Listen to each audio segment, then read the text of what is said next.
The format for this meeting is a filmed speaker meeting for prison TV and inmate tablets to carry the message of hope and recovery to incarcerated Arizona prison inmates. Tonight, please help me welcome our speaker, Dylan.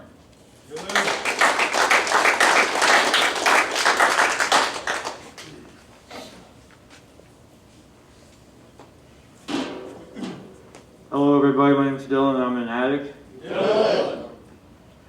I wasn't prepared for this. I haven't spoken in front of people in a while. You can take off your mask. Okay.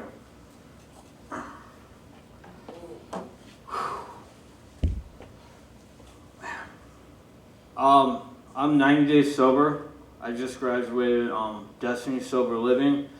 I know that obviously you can see my nose is kind of messed up and I bit off a part of my tongue, and that was a result of me using fentanyl.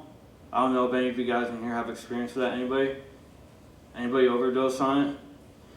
I overdosed on it 3 times in my previous relapse. I was out for 2 months. I was hospitalized 3 times, and I'm really grateful to be here. And it was very difficult to get off of that drug. It was very difficult to come back here. It was very difficult to get honest and humble myself and admit I need help. I've been trying to stay sober since I was 18 years old. It's difficult for me to even speak. I've been having to teach myself and retrain myself to speak clearly and pronunciate words properly because I bit off a good portion of my tongue while I was in an overdose. The police Narcaned me, brought me back to life, and put me into a seizure. And I just want to share that because obviously you guys can see that. And the consequences have always been very difficult for me. I want to talk about, since I only have 15 minutes, I want to talk about something that's currently going on in my life. I went to court today, and one thing that it brought up for me was a deep-seated resentment that I had towards authority, towards probation, towards cops, towards the system, towards every single person who ever told me what to do in my life.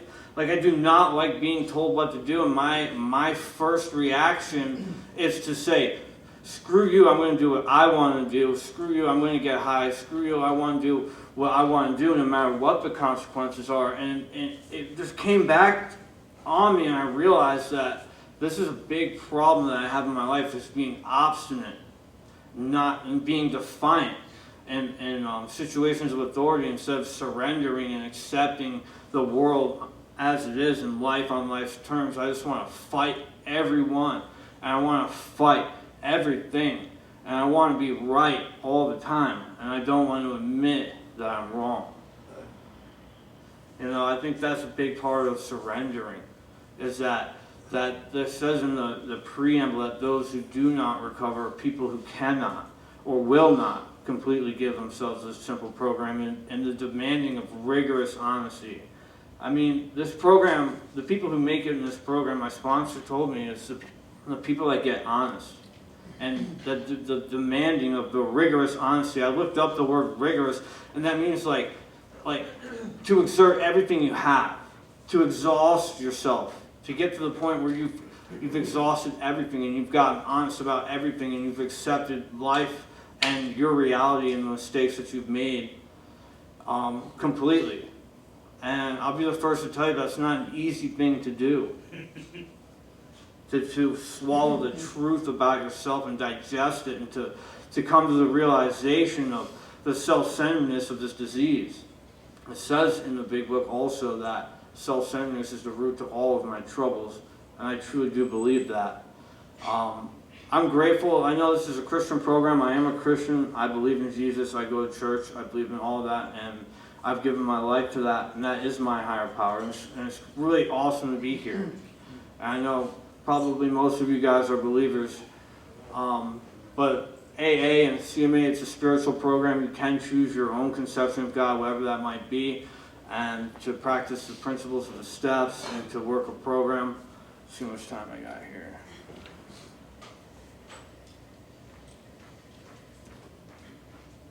Man, I've only been talking for 4 minutes.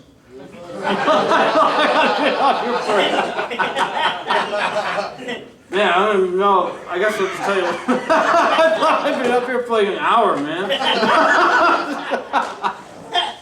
I don't even know where to go now, man. But I guess I'll tell you a little bit about my life. I'm from New York. I grew up in Long Island. I had a pretty normal childhood. I grew up by the ocean, so I got to surf and like play guitar and hang out at the beach and like.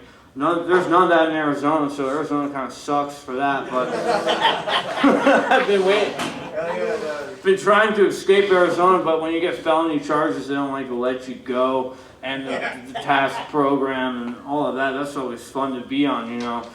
But how many people here have ever been in the system? Every single person, wow. Wow, man. Is it fun to sit in jail? And how many people here have sat in jail and had no idea what they were going to get sentenced to? Isn't that a fun feeling? That anticipation, and you start asking everybody around you, like, that they become your lawyers, and they like, well, you could get 15 to life for that, or you could get 5 years, or you'll just get probation. But like, you never know. And then you go to court, and nobody was right.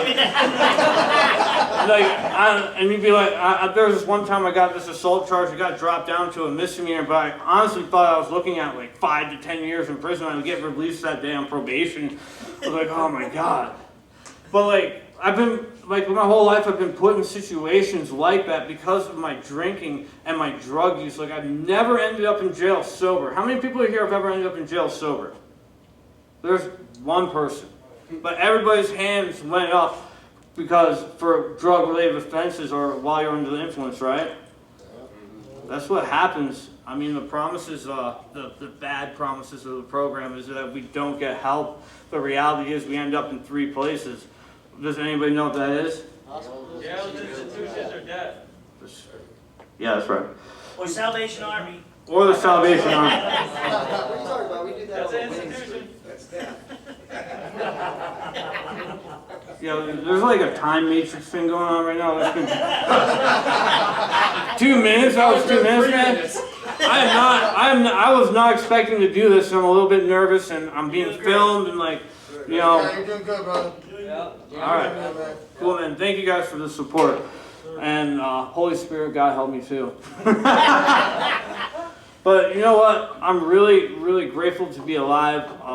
I can focus on the things that like in life that I could be negative, and I could focus on, okay, well, I destroyed part of my nose, or I bit off part of my tongue, or I don't have the most beautiful woman in my life, and the perfect life, and the perfect car, and the perfect house, and I can focus on all the things that I don't have, and I can get discontent and frustrated and get spiritually sick and get depressed and feel like I can't move forward if I focus on all the things that I don't have.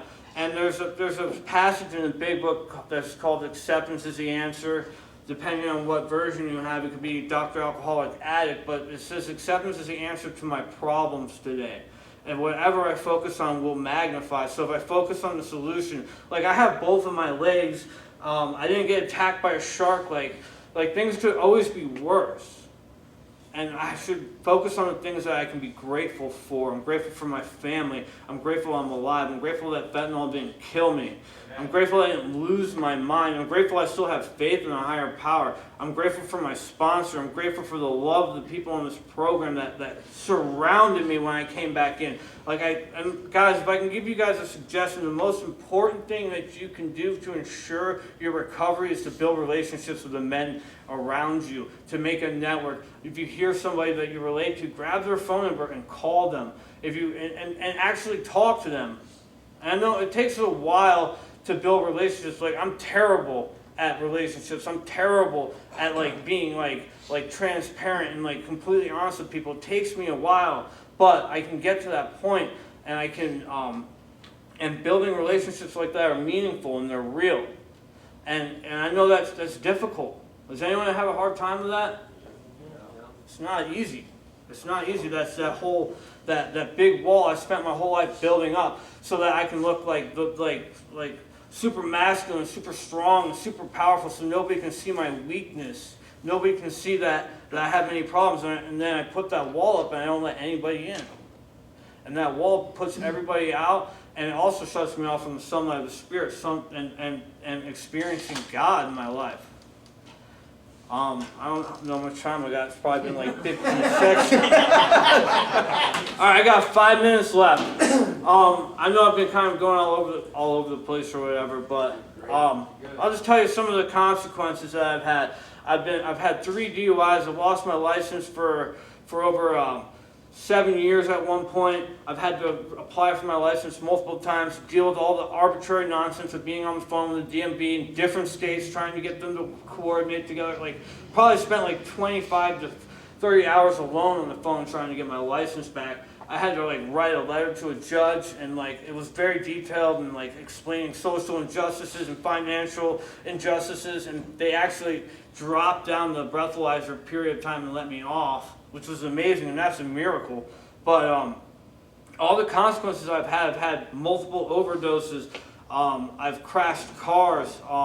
I've burned relationships. I've burned bridges. I've destroyed relationships with my family members and people that I love and their trust. I've stolen from people that I love. I've done things that I'm not proud of. And all of those are consequences of my drinking and using. I don't want to live like that. The price I have to pay to get this program is not worth the price I have to pay to be out there suffering in the streets, dying, and going into the bitter end. I mean, I pursued that. I pursued that delusion, and I tried to pursue the easier, softer way, and it did not work for me. And I'm tired of doing that. And I don't know how much time I have left, but You're good. got 3 minutes left. All right, I'm going to end on that one. Yeah. Thank you.